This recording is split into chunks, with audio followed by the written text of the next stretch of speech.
నాగ్పూర్లో జరిగిన ఫస్ట్ వన్డేలో team India victory కొట్టింది. ఇంగ్లాండ్ నిర్దేశించిన లక్ష్యాన్ని 38.4 ఓవర్లలోనే చేసింది. టాస్ గెలిచి ఇంగ్లాండ్ జట్టు బ్యాటింగ్ ఎంచుకుంది. 47.4 ఓవర్లలో 248 పరుగులు చేసి ఆలౌట్ అయింది. 249 పరుగుల లక్ష్యంతో బరిలోకి దిగిన భారత్ను ఓపెనర్లు జైస్వాల్, రోహిత్ శర్మ నిరాశపరిచారు.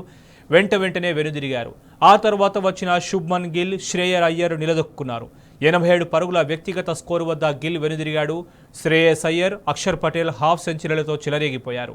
దీంతో టీమిండియా మరో 11 ఓవర్లు ఉండగానే టార్గెట్ ఛేదించి ఘన విజయం సాధించింది. ఈ నెల 9న కటక్లో రెండో వన్డే జరగనుంది. టీ20 సిరీస్లో ఇంగ్లాండ్ను టీమిండియా చిత్తు చేసింది. సిరీస్ను 4-1తో కైవసం చేసుకుంది. లాస్ట్ టీ20లో అభిషేక్ శర్మ అవకాశమే హద్దుగా చెలరేగాడు. మెరుపు సెంచరీతో ఇంగ్లాండ్ బౌలర్లను బెంబేలెత్తించిన సంగతి తెలిసిందే. అదే ఊపును టీమిండియా తొలి వన్డేతో స్టార్ట్ చేసింది.